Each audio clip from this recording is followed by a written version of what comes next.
Hello, hello, hello, everyone. How are you today? Let's see.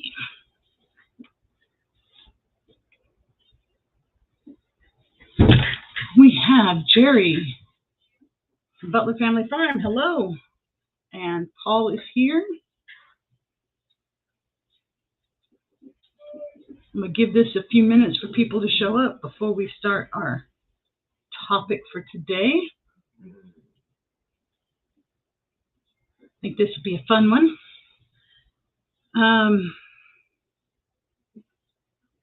So let's see, I have a whole lot of stuff going on right now. It's crazy. I have so much footage. I'm having a hard time finding the time to get the videos put together and get them out. But it's kind of funny. I think I told you guys last week that I would have the marmalade video coming out yesterday, and I had it all set and ready to come out. And then on Thursday, I found out about a marmalade collaboration. So I decided to not let that one go public so that I could save it and tweak it to use for the marmalade collaboration. So that is why that video did not come out yet. Hi, Mom. How are you? And please pardon my nose. It's crazy. You can see, if I can get that around there, on my arm. I have it on both sides. Turn it around. Well, you can't really see that one too much. I have it's called polymorphous light eruption. Essentially, it is an allergy to the UV rays. I have a set of UV sleeves that I wear on my arms when I'm delivering and stuff like that. And this was all from the last 2 mornings working out in the garden. And I did not have my sleeves on, so my arms got it pretty good. But there's really not a whole lot I can do. I get it on my nose. I get it on the tips of my ears. I'm going to have to get some sunscreen that is like SPF 50 or higher to help with that. But anyway, it's essentially every year I go through this when we start getting into the summer, 80s and 90s. When we start getting warm, I deal with it every year. So excuse me for looking so goofy. So anyway, as I said, the marmalade video is going to wait so I can use it for the collaboration. I have a video coming out tomorrow for the Angler April collaboration by 9 Acre Family Farm. So that one will be coming out tomorrow. And then I have a couple other things scheduled this week. So a lot going on. And how's the old man doing? He is actually doing very, very well. He's doing too much. Keeping him down is not an easy task. So yesterday and today, he is actually very, very tired because I think he's done too much this week. So he's kind of taking it easy today, and hopefully he'll start feeling a little bit better. Janet, I see you need 19 more subs. Yes, I'm getting there on the subs, that's for sure. But I need lots and lots of watch hours. I've been trying to spread the word, and so I've been getting some watch hours, but I need a lot. I think I only have about 1,800 watch hours, so I got a long way to go. So hopefully, I have starting this series hopefully will help with some watch hours. And then see, on May 6th, I'll be doing a giveaway for my collaboration, The Feast in a Jar. Hopefully that'll generate some watch hours. But I really, really need to get some people to watch my playlist. So, and Jerry, I do have you on my list. I have about 4 or 5 people on my list to run the playlist. So I'll be working on yours in the next day or two. I can't remember where I'm at exactly, but I will definitely get on that. So anyway, today, let's see, we still don't have too many people in here, but I'm going to go ahead and get started. So today's subject is, the series is Essential Homesteading Skills, and part 1 for today is growing your own food. So we're going to put this up here.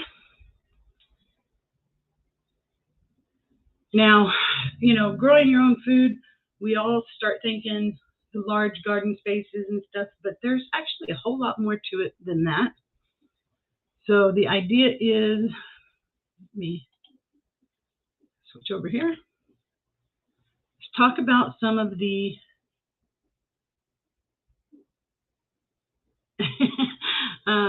people who are growing in small spaces, small yards, balconies, if you're in an apartment complex, that type of thing, or,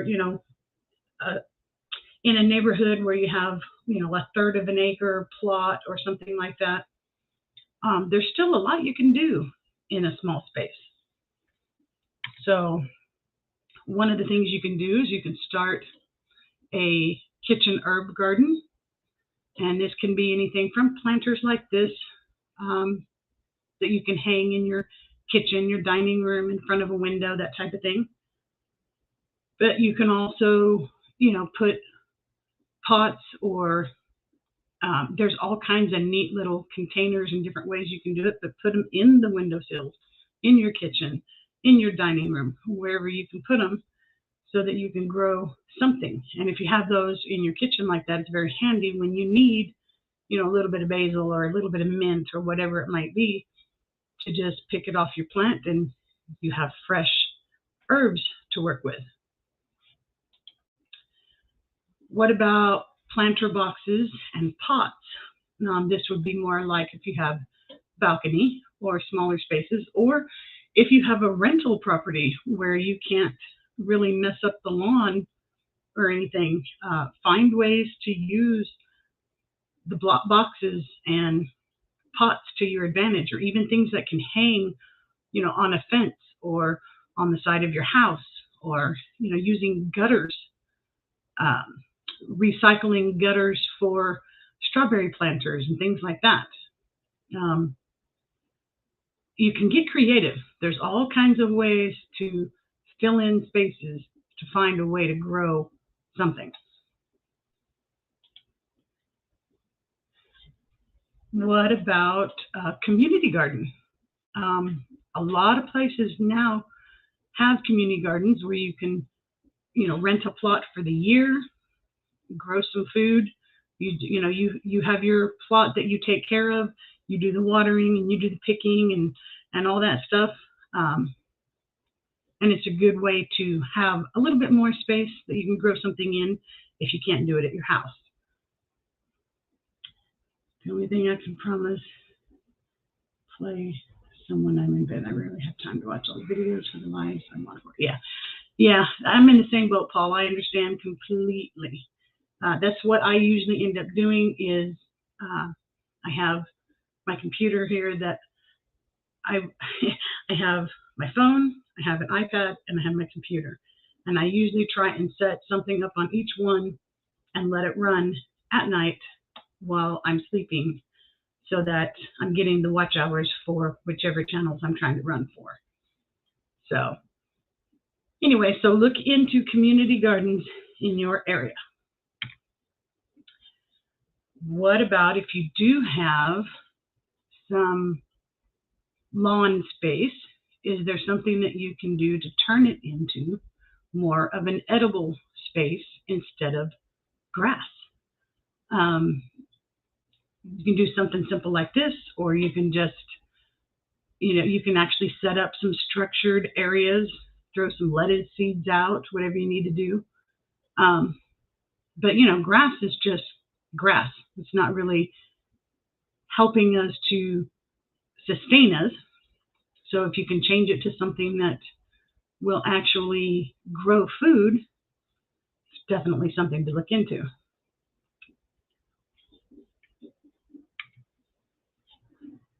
Another thing to think about is, do you have a friend or relative or somebody who has a piece of property who would be willing to let you, take a small corner, a little section that if you take care of it?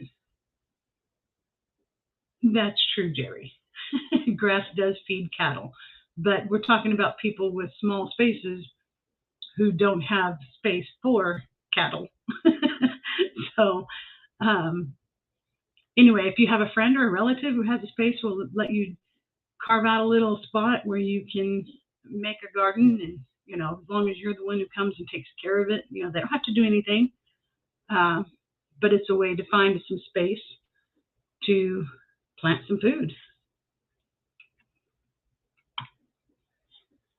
What about foraging for berries, for mushrooms, for those of you who are into certain types of weeds and things that can be used for salves and tinctures and medicinal purposes? Find out what's in your area. Find out where you can go and forage for these things. I'm a vegetarian by fault.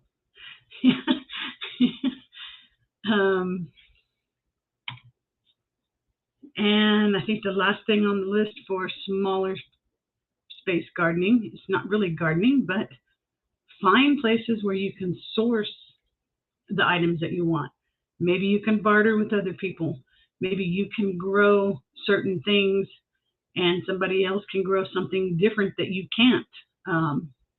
But find out where you can barter with people, or where you can source naturally grown, or if you're worried about organic, or if you're just trying to bypass going to the grocery store and trying to support local, find out where you can get these things.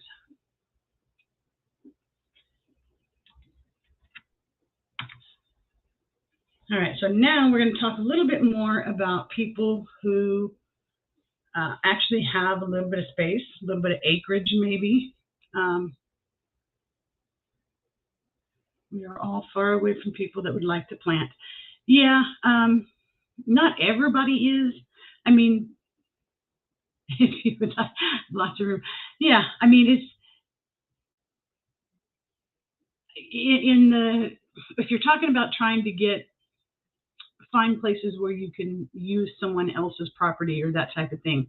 We're talking about people who don't have the space to do it themselves, but who want to learn some of these skills and get a head start in case they ever are able to purchase some land or, have their own property to do this stuff on. It's just a good way to learn some of these things. I mean, in my case, I've said it a million times, I'm on 2/3 of an acre. There's a lot of stuff that I cannot do. So for me, I'm trying to, number one, supplement what I can for our family, that I can grow and preserve and feed us. But it's also, I'm getting a little older, but at the same time, I would give anything to have a piece of property. And for me, it's all about learning a lot of this stuff so that if I ever have the opportunity, I already have a little bit of a leg up. I already know how to do some of these things. So, loved foraging when I was a kid. Every weekend when we were in England, we'd stay with Grandma and go foraging Sunday morning for breakfast. Fresh mushrooms cooked in butter and toast. Yum! That sounds good.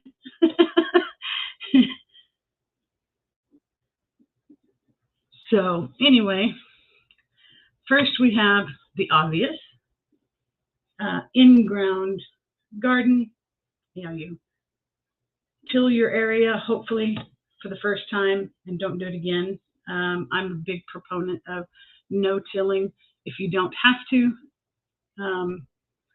But if you do, some people that's the way they do it every year. That's okay. That's your style. But anyway, if you can set up a garden a space where you can feed the soil every year, and every year it gets better and better, which means your garden gets better and better, gets healthier, grows more. Anyway, an in-ground garden is probably the most common, other than raised bed gardening, which is essentially the same thing. You're just doing it in structured spaces. And with raised beds, you can do standard type gardening. You can do your square foot gardening so that you can get more in a smaller space, which is ideal for some of the people who have, a little bit more room, but not enough to grow everything they want to. Small square foot gardening is a good way to pack a lot in a small space. And for the most part, raised bed gardening is what I do, because again, I have a smaller area and I try to keep everything contained into one spot. You can plant berry bushes and grapevines and things like that on your property, which is probably what most of mine is on my property. I have way more fruits and berries and things like that than I do garden space, which I'm trying to change every year, add a little bit more so that I have more room to grow the vegetables. But slowly but surely, I am getting there. But anyway, berries and grapevines and things like that are a wonderful thing to add to your skills.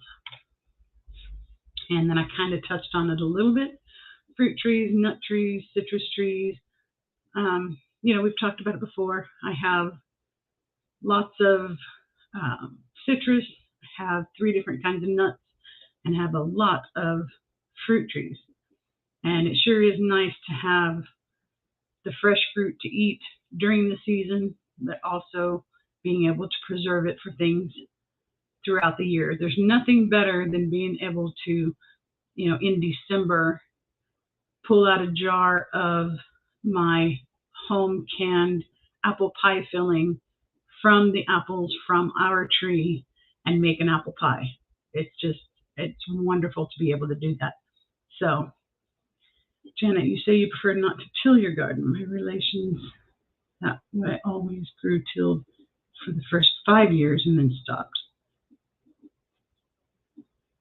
By the 6th year, everything they had done to the soil gave them an amazing harvest. Yeah, I can understand that. Yeah, I get that.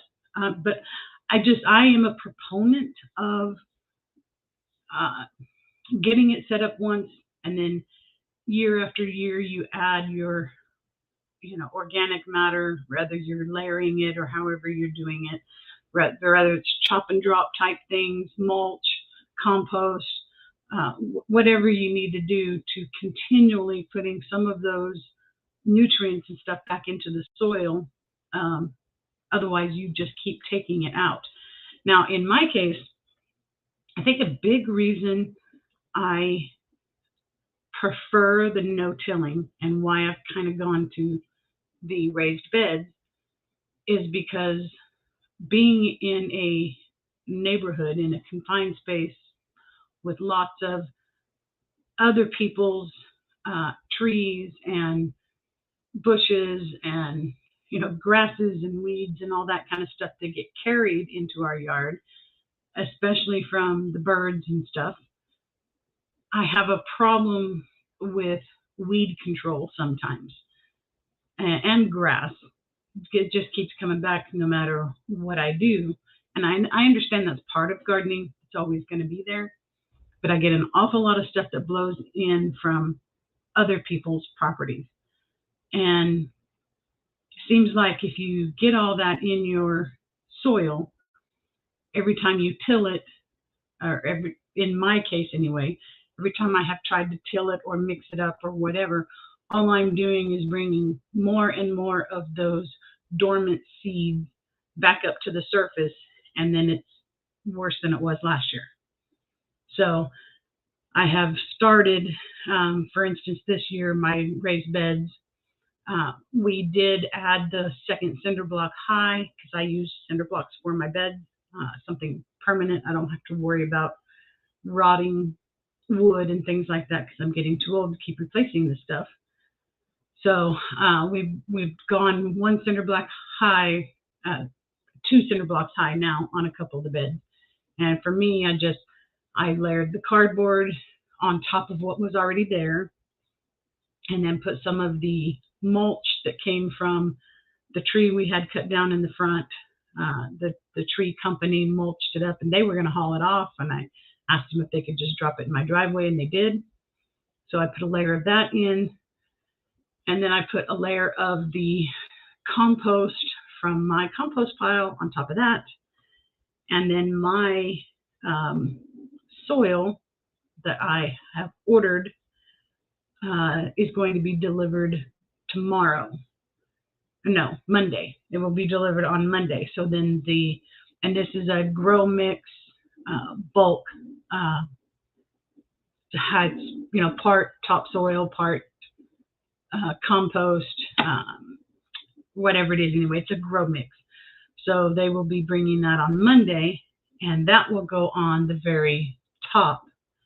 And so I have created these layers, and the idea is to hopefully, if I can try and combat the weeds and stuff as much as possible as the season gets going, each year I will hopefully only have to top off with the compost that I am creating in my compost pile each year. So that's the idea. Whether it works or not, like I said, each year I try to improve a little bit. But where my garden is now, this is my, I think my 4th year back in that corner. And, first it was just whatever I could find to create a barrier to do like a raised bed. And then, each year, because the way we do it, I can't afford to go and buy 200, 300 cinder blocks all at one time. So what we do is every time we go to Lowe's for something, we take the truck and we buy 10 cinder blocks. And then when we have enough to do one section, we would do one section. So for the last couple of years, it was getting the one cinder block around. And then this year and part going into next year is getting the second one because we wanted it to be deeper, of course. So anyway, that's kind of how we do it. And then now I'm really, really just getting started in trying to improve the soil each year. I've finally started getting enough compost out of my compost pile for topping off the beds and things like that. The only thing is this year, by going another cinder block higher, I had a lot more space to fill in, which is why we elected to just go ahead and order a load of the soil for me to be able to use. So anyway, it's just a little at a time, trying to improve each year, get better and better. That's the idea. Hello, Family Adventures. Hello. I think you're the only one I've missed. Weeds drive me nuts. Yes. And, the problem that I had was the first year, where I was planting, because I was just using what I had, they were only like maybe 3 or 4 inches, the border of each bed. Hi, Rebecca. So there was lots of grass and weeds going in there. And then, as I started creating better spaces, one year I I tried to use, and see, I never do this. I'm probably going to say this all wrong. I cannot remember if it's hay or straw. I think it's straw that you can use for mulch. And however that works, I bought the wrong one, and that was what I used, but it had a bunch of seeds in it. So it was fine for the mulch for that year, but then the following year, I could not believe all of the stuff that started coming up in my beds. So then when we started preparing the beds for the next year, my husband torched everything that was in the beds, which would have been great, but he was trying to surprise me for a Mother's Day. It's been 3 years ago or so. And when he torched the stuff, then he turned around and tilled up the beds, which in turn did exactly what I said and brought all of the seeds and stuff that came from that straw, hay, whatever it was. It came up and was worse than, I mean, I couldn't believe how bad the weeds and stuff got that year. So last year we torched it again at the beginning of the season, but then did not till it in any way. And I put compost from my compost pile on top of that to start gardening for that year. And it was better. You could tell that it had suppressed quite a bit, but there was still a lot of grass and weeds in there. But like I said, it was better than it was the year before. So then this year, the whole idea I wanted the raised beds to be a little bit higher anyway. They weren't deep enough for me. But by putting that second cinder block on, and plus, everything had settled from last year. So I had a good 10 inches or more in some cases to fill in, which is why I decided to do the layering with the cardboard and the mulch and the compost and then the soil on top. And so hopefully it'll help drown out a lot more of the grass and weeds that I had last year. So anyway, it's the idea. Whether it actually works or not remains to be seen. It seems like I'm learning a little as I go, and that's the whole point of this is learning how to do this. So each year now, I'm trying to make it just a little better than it was last year. So, hay is food for horses and straw is for beds. Yeah. I think what happened was I think I got straw, but I still got the wrong thing. I didn't make sure that I got stuff that had, no seeds or anything in it. So anyway, however it happened, and and the other thing I did last year when we torched it, and then I put the compost on top. When I planted my stuff last year, I also mulched with pine shaving, which worked wonderfully well. So, Homestead Aquarius, hello, how are you? So anyway, that's kind of what I'm just trying to get it better and better each year so that it's a little bit less work each year. And I know it's always going to be work. That's not what I'm saying. And I know there's always going to be some grass and weeds. It's just for those, 2 years in a row, we did everything wrong, which made everything so much worse than it needed to be. And so now, starting last year, it's just a matter of trying to fix the problem that we had already created. So, it is what it is, and you live and learn, So anyway, fruit trees, let's see. And let's not forget composting.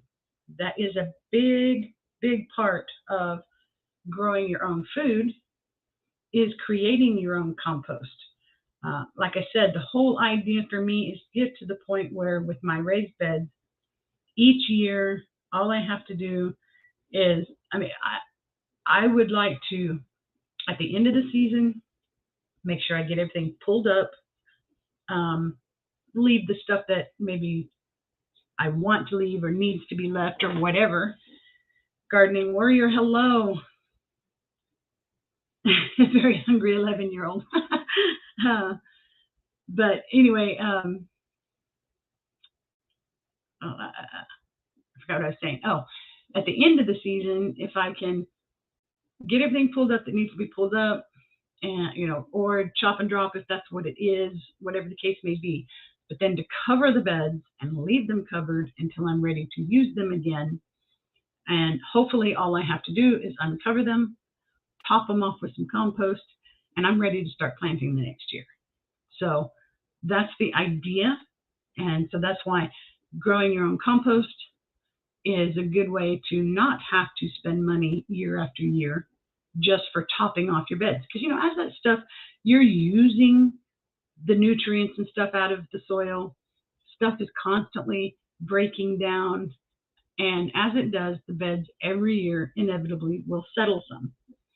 So by growing your own compost, and hopefully just enough at least to be able to top off your beds every year, then you don't have to spend money each year to find that. So that's kind of the idea for me anyway. That's all I can speak of is what I'm doing.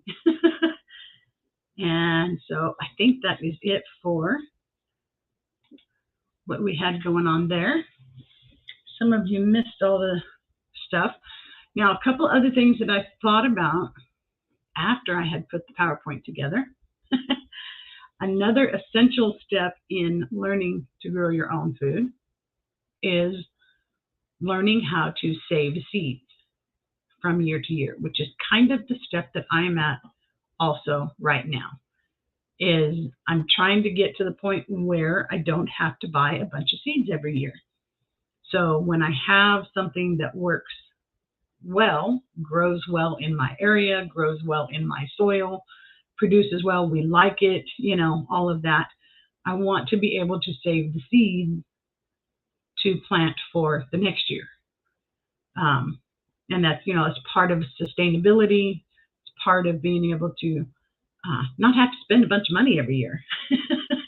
And another part to me is the learning how to start seeds, especially if you are in a climate that has a short growing season. Sometimes the only way that you can even get any food produced is by starting early, either in your home somehow, in a greenhouse, or whatever you have to do to get things started early in order to have them ready to to pick, to harvest before your season is over. And now for me, I have a long growing season. I'm in California, but I'm trying to learn how to get a second rotation of stuff planted, at least a second. In some cases, I can go a third because of the fall type crops. I should be able to plant some broccoli and cauliflower and things like that, some lettuces and stuff during the fall time.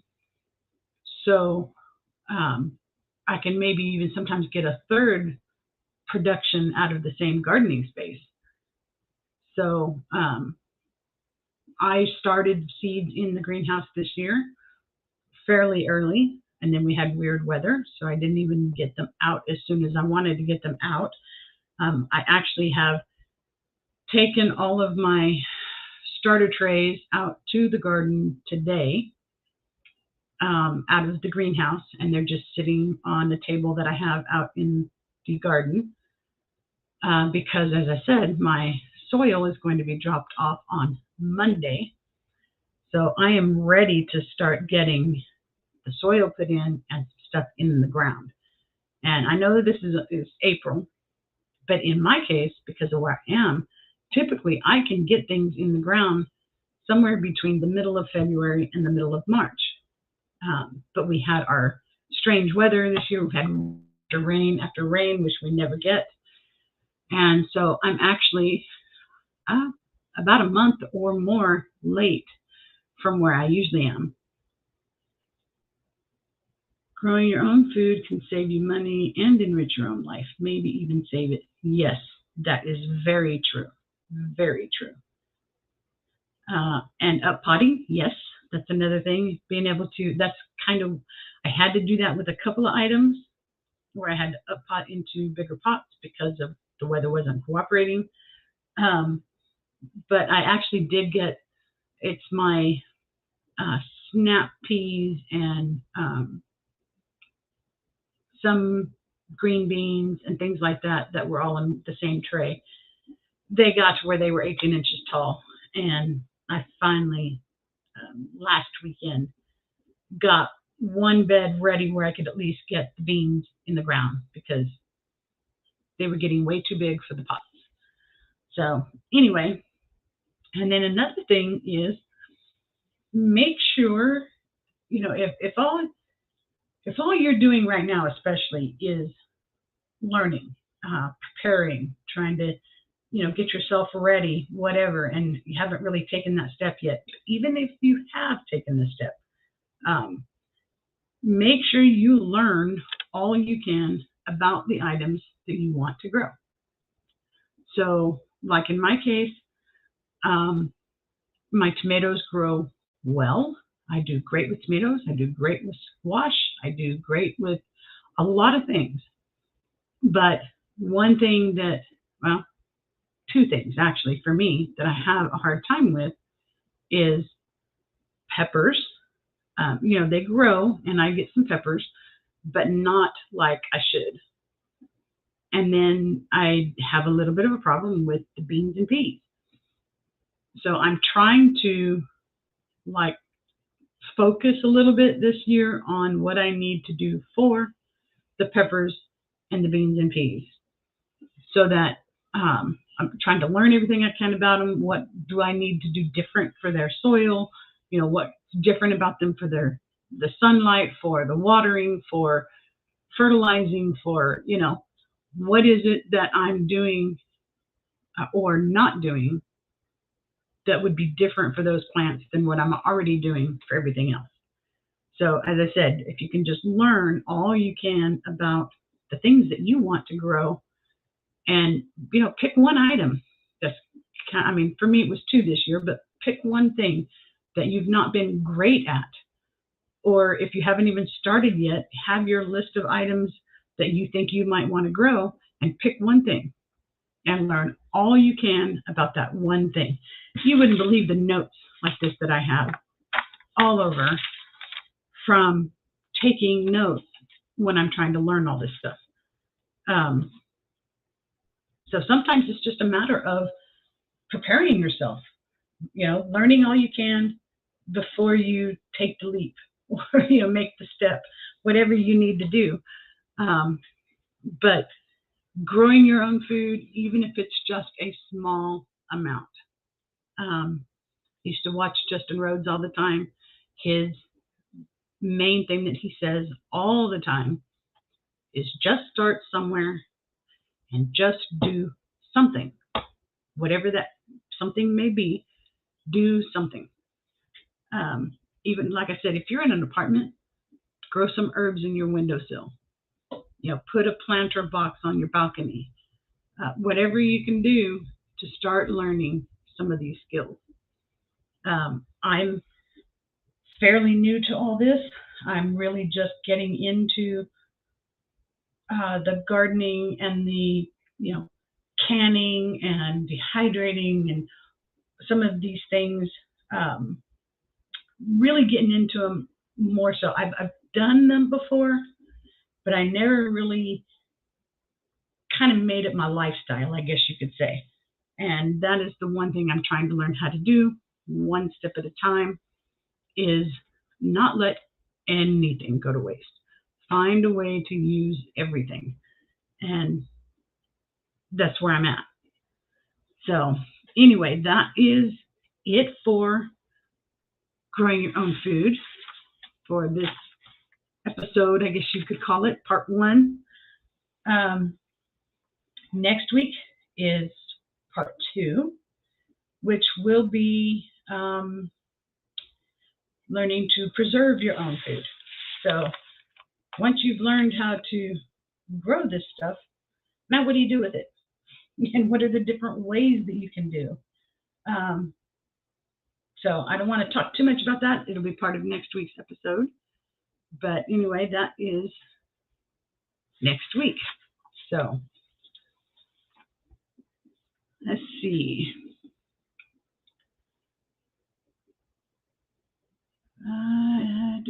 Little Ridge Farm. Don't think I said hello to you. I saw you pop in, but I was talking. Can't stay. That's okay. And did I miss anything else? I love growing compost. Yeah. Now, see, this year we had 2 compost piles, and the way we were doing it was, this year we throw all the stuff in this pile. Then next year we throw all the stuff in this pile and we use from this one.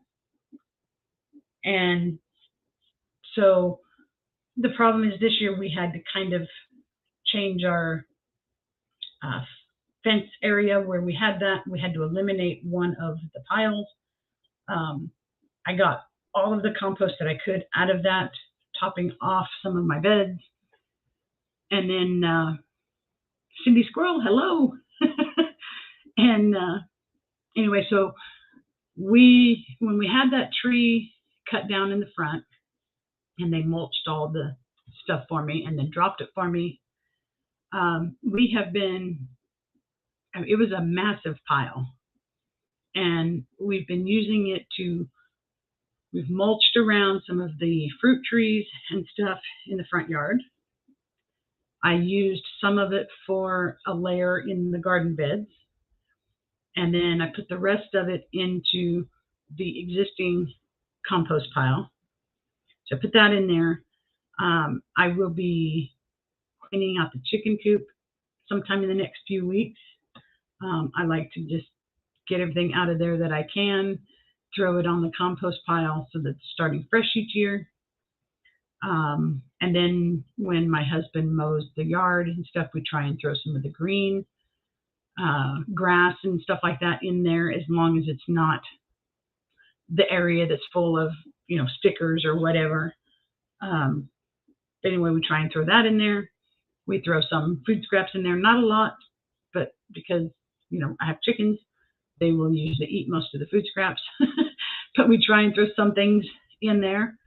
And then hopefully next year that will start breaking down with all the mulch and the wood chips and stuff from the front will start all breaking down, and will create a pretty good compost for us to use for next year.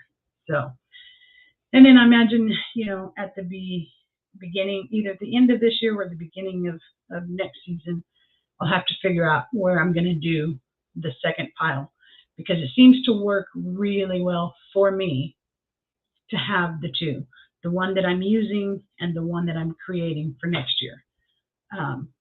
I couldn't believe how good we were messing with the 2 piles because we had to eliminate the one, and I was filling the beds. So first I was pulling out of the one that actually kind of had some of the newer, it's still like 6 months old, but it had some of the newer stuff first. And, it still had quite a bit of breaking down to be done, but it was pretty decent. But I had to get that out of the way first. But then I started pulling the compost from the one that had been sitting for over a year. And I could not believe how good that soil, it really wasn't compost anymore. It was soil. And it had all the worms and all that stuff in it. And it was amazing how good it was when I started putting it in the garden beds. So kind of anxious to see how it all goes this year, because I've tried to, make some changes, tried to do some things that not only make things a little easier, but also for creating a better product, feeding the soil each year and making it more and more healthy. All that does is make your vegetables and stuff that you're trying to grow even healthier and better for you. And they grow better and they produce more. And, so again, the theme for me is a little bit better year after year, trying to make things a little bit easier and a little bit better year after year. So anyway, like I said, I've got a million things going on right now.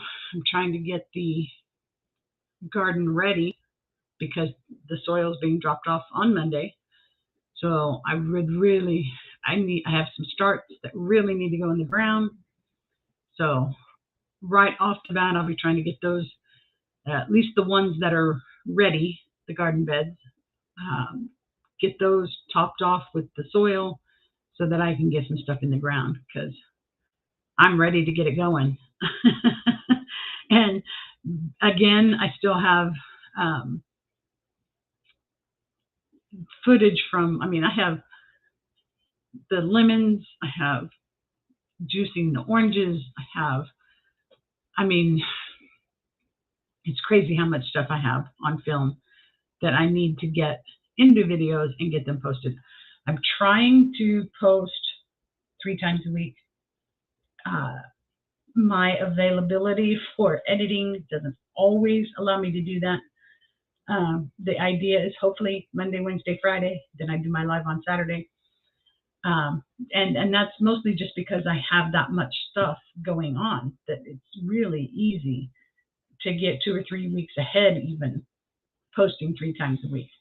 And like I said, usually Monday, Wednesday, Friday, but this week, like instead of a video coming out Monday, it's coming out tomorrow because it's part of a collaboration. Tomorrow was my date. So anyway, I'm trying to get a bunch of stuff put together, and I work, so it's a lot, a lot going on. Even if I find the time to do the things that I need to do, which I generally make myself find that time, then the hardest part for me is finding the time for editing and getting the videos together and getting them posted. But I'm working on that, trying to get better and better about that. And again, like I said, please remember, I am 19 away from 1,000 subscribers, but I need watch hours bad. I need lots and lots of watch hours. I've been doing this for over a year, so I am at the point where every day I lose some watch hours. So I have to gain more than I lost from the day, which I am doing. I'm getting more and more each day, but it's not accumulating as fast as I would like it to because, like I said, I am losing some every day. So if any of you have the time, can spread the word, have the capability of running playlists, I would very much appreciate that. I will be having a monetization giveaway if I can ever get there. I have the stuff ready. Watch hours is a constant struggle. Yes, it is. And it wouldn't, I've said before, this last year, really, the whole year, if I would have been able to produce consistent videos and take the time to do things the way I would like to do them, I would probably already been there. But for those of you who are fairly new to my channel, last year, my mother-in-law lived with us. She had dementia. We were going through several months of hospice was here, and there was a lot going on then. She finally passed away at the end of May. And so I had a couple of months I was lucky to get videos out. And then we finally started kind of recovering from that a little bit. My husband and I got COVID twice, which became an issue. Then in November, my stepson, who also lived with us, passed away at 29 years old. That became another whole ordeal. And so I missed a lot of valuable time that I could have been getting videos out. I mean, family comes first. That's just the way it is. All I'm saying is I had a lot of things happen that have kind of taken away from me being able to stay on top of the channel the way that I needed to, which is why I'm kind of so far behind right now. But anyway, then March 18th, my husband had emergency cardiac bypass surgery. So that's been another issue. Are you on Facebook or Facebook Messenger? If so, contact me. Yes, I am. I am going to make a note here. When I get off of here, I will find you on Facebook. Let's see. Randy, hello, Missouri Outlaw. And somebody else came in. Learning to grow my own. Hello, hello, hello. So anyway, as I'm saying, I didn't even work. I was off of work for 3 weeks because the week that he was in the hospital and all that, and then 2 weeks that I had to be home with him because he couldn't be by himself, because he couldn't do anything. So, it seems like one thing after another over the last year has kept me from being able to stay on top of the YouTube channel. So it's what I'm trying really hard right now.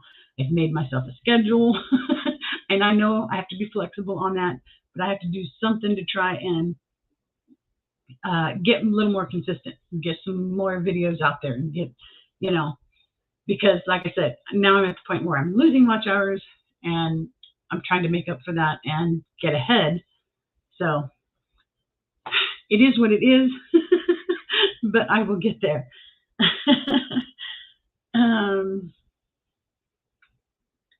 Please hit the like button. Yes, please do, please do, please do.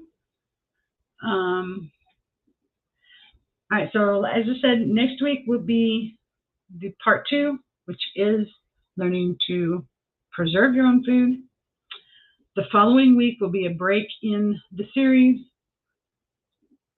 because I will be doing a live giveaway for my collaboration that is on May 6th. So that day, that live will be used up for that. But then the following week, we will pick up with part 3 in what is essentially going to be a 5-part series. We shall see how it goes. But anyway, I'm still blaming Janet for her old man's heart issues. Poor fella, seen her.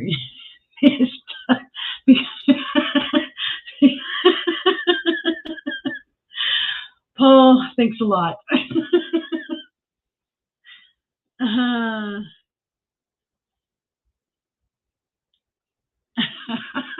Try to elevate the atmosphere. How funny. Oh, he still tries to blame me too. He says it's my cooking, but whatever. It is what it is.